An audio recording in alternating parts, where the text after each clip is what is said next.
gliding through the water, each stroke and breath in a constant rhythm. Charlotte Pleer. I just love it so much. And Haley Lute. I've been swimming my whole life, but this is the first time doing competitive swimming. 8 veterans took to the sky in a plane that might look familiar from a time when they served their country. But this is a World War II vintage aircraft. It's the PT-17 Stearman. The open cockpit allows passengers to see Waukesha from above. There's a biker coming. For just $1. Lemonade! A group of young entrepreneurs Here you go. are pouring out a sweet treat. Keep the change. Thank you. For any and all interested bikers Lemonade! along the interurban trail in Grafton. Let's ask if he wants lemonade. But these kids aren't keeping their earnings. I think we've sold like $120 worth. Lemonade! Instead, they're hoping it'll help buy and preserve a piece of land along Lake Michigan. Just like any kid, Ted Siebert's love for building sandcastles started at an early age. I was like all the kids at 8, pushing sand together into volcanoes. But his desire to create new worlds on the beach never ended. I must have talked incessantly about it in my 20s. Siebert's passion transformed basic sandcastles into replicas of real-life palaces and beyond. It's just your imagination, and it's fun stuff to work with. And it's, you know, we take it to the nth degree. After more than 600 sculptures, the owner of the sand sculpture company can pretty much make anything. The owner of Somerset Marine Construction drove in to work around 8 o'clock Thursday morning to find his business completely up in flames. Can't really put into words. All 24 of his employees inside at the time made it out quickly and alive. Milwaukee DPW truck hit a vehicle near Mayfair Road and Watertown Plank before driving away from the scene heading south. The DPW truck then caused another crash near Wisconsin Avenue. Well, Natalie and Bill, the gallery was full, many of them familiar faces of this trial, victims, family members, and witnesses who were in the courtroom nearly every single day for the past 3.5 weeks. That anxious moment leading up to the verdict was met by a sigh of relief. We, the jury, find the defendant, Darrell E. Brooks, guilty. Darrell Brooks bowed his head and covered his face as Judge Jennifer Doro read the 76 guilty verdicts. The court now accepts the verdicts. Behind him, a gallery full of victims, survivors, and families waiting for justice, most keeping their tears and emotions amongst themselves. Burn in hell, you piece of Hey, you are to be removed right now. These teens are mixing up summer, Start mixing. trading in middle school for dentistry school, Mix it all around. just for the day. We are doing like a mold for what they do for teeth, but we're doing it with our thumbs. Madison Cotton, soon to be 8th grader, tells me she's still figuring out what she wants to do when she grows up. And after this week, she might have a better idea. And we get to dip our toes in all these great career options. Stoops say the hardest part will be having to explain it all to their baby son, Liam. He might not know her the way we know her. You know, he might know her. He might not even know her voice besides what we show him on our phone. So it's hard. This past weekend, Olivia celebrated her 3rd birthday. Do you want to play this one? The Stoops are determined to change her fate, hoping to raise $1 million for clinical trials. My favorite's jump, where you go off a ramp.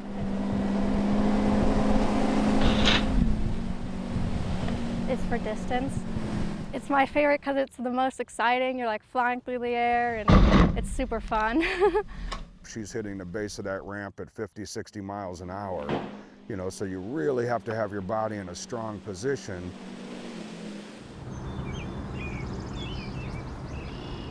The house at the end of Meadow Drive doesn't look like the others.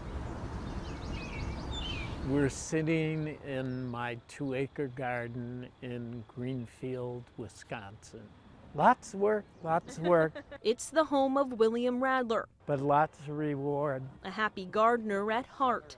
It's kind of a fantasy. A fantasy filled with flowers, thousands of them to be exact. I'm a plantaholic. Gliding through the water, each stroke and breath in a constant rhythm. Charlotte Pleer. I just love it so much. And Haley Lute I've been swimming my whole life, but this is the first time doing competitive swimming. are just wrapping up their freshman season on the Port Washington swim team. Go, Cheryl, go, go! Clear swimming mostly freestyle this season. Go, Haley! And Lute tackling the challenging fly.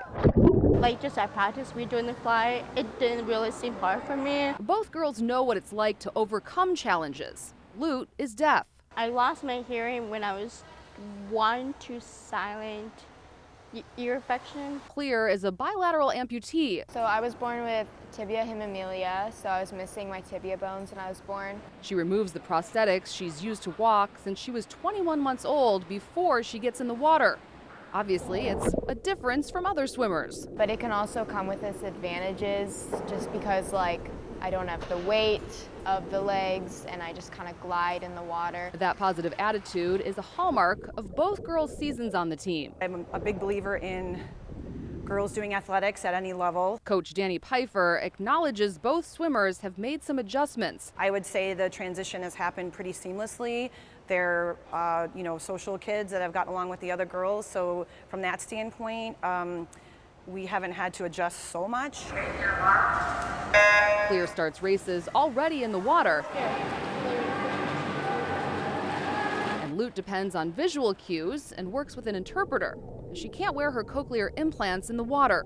Well, it is something different, but it really doesn't change anything. Obviously different adaptive needs, but what they share in common is really the desire to try a high school sport, to be part of a team. Go, Haley! And this team is close. Nice job, Charlotte! We know so much about each other that we're just like a family, honestly. We always do our best to help support each other when we're nervous about an event or something. From the homecoming parade to special treat days, the camaraderie is what's made this year so special. I'm friends with pretty much everyone on the team, so it's just we're all hanging out when we're at practice, besides the exercise part of it, yeah. Team captain Josie Tetzlaff says Clear and Lute have set a great example of hard work. It's been exciting for sure, but not even because of their differences, just because of who they are. Showing just what it means to be part of a team. But when you see kids that are, really having to work harder for those lengths and those times, I definitely think they look at that and use that as some motivation for themselves. It can be hard to find the best way to say thank you. When and where did you serve? But this comes pretty close. 1954 to 56. I was at Pendleton. We owe a debt of gratitude to all the veterans. 8 veterans took to the sky in a plane that might look familiar from a time when they served their country. But this is a World War II vintage aircraft. It's the PT-17 Stearman. The open cockpit allows passengers to see Waukesha from above. The lakes and of course the expressways and the houses. Noisy when they put the gas on or something, then it was real windy for a short while. Every veteran who went up came back down looking refreshed. It was wonderful. I enjoyed every bit of it. The time up in the air is a treat for those who served. And if you get offered, take it. But it's the smiles that land back on the ground. Welcome back to Earth. That bring real joy for everyone else. Thank you for the ride. In Waukesha. Thanks for your service and thanks for flying with me today. Gabriella Becerra, CBS 58 News.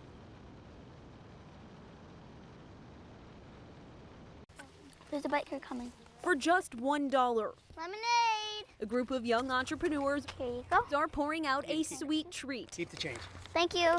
For any and all interested bikers Lemonade! along the interurban trail in Grafton. Let's ask if he wants lemonade. But these kids aren't keeping their earnings. I think we've sold $120 worth. Lemonade! Instead, they're hoping it'll help buy and preserve a piece of land along Lake Michigan. I'm donating to the Cedar Gorge Clay Bluffs, knowing that I can make that area better with the nature. These kids hosting this lemonade stand is just terrific. The Ozaki Washington Land Trust is raising more than $5 million to buy the Cedar Gorge Clay Bluffs. Eventually, a multi-use trail will be installed connecting Lions Den Gorge and Cedar Gorge. and bringing visitors all the way into downtown Port Washington. After a grant from the Wisconsin DNR fell through, the trust is relying on financial support from the community. Land along Lake Michigan is, of course, very expensive. The nonprofit has until September to earn the remaining $1.5 million, according to its website. A private anonymous buyer is also interested in the land. We can preserve 130 acres and 3/4 of a mile of Lake Michigan shoreline to create free and open access, not just for visitors and residents today, but for future generations. Do you want it half full or like all the way to the top? All the way. Reporting in Grafton, You must like lemonade. Gabriella Becerra, CBS 58 News.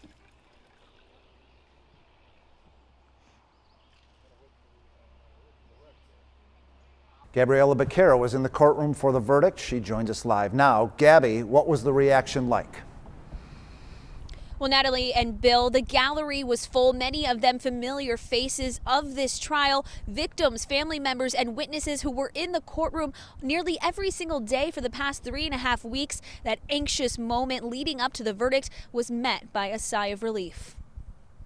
We, the jury, find the defendant, Darrell E. Brooks, guilty. Darrell Brooks bowed his head and covered his face as Judge Jennifer Doro read the 76 guilty verdicts. The court now accepts the verdicts. Behind him, a gallery full of victims, survivors, and families waiting for justice, most keeping their tears and emotions amongst themselves. Burn in hell, you piece of Hey, you are to be removed right now. 12 jurors unanimously reached a verdict in less than 3 hours. We think the verdict was fair. The timing was spot on. District Attorney Sue Opper says the prosecution team is satisfied knowing Brooks will be held accountable for his actions. We're very relieved. I guess that's the best word, is relief. After 18 days of trial and nearly a year of preparation, Opper says she is confident in the facts and evidence of the case. The investigation was so thorough, so well done, that we knew the facts were solid. It was just making sure the record and the presentation was done legally accurate. The hardest part, she says, his absolute disrespect and dishonor to the victims, the community, and the court process. Opper says Brooks's disruptive behavior and approach to his defense played a factor in how they presented their case. We knew, again, from the point when Mr. Brooks chose to represent himself, this was going to be a marathon. We talked about that many times as a team, that we just need to keep moving forward every day, whatever that looked like. And Attorney Opper says it's the victims and families that kept them motivated to keep moving forward every day. But it's not over yet. They'll return to court on Monday to schedule sentencing. Reporting live in Waukesha, Gabriella Becerra, CBS 58 News.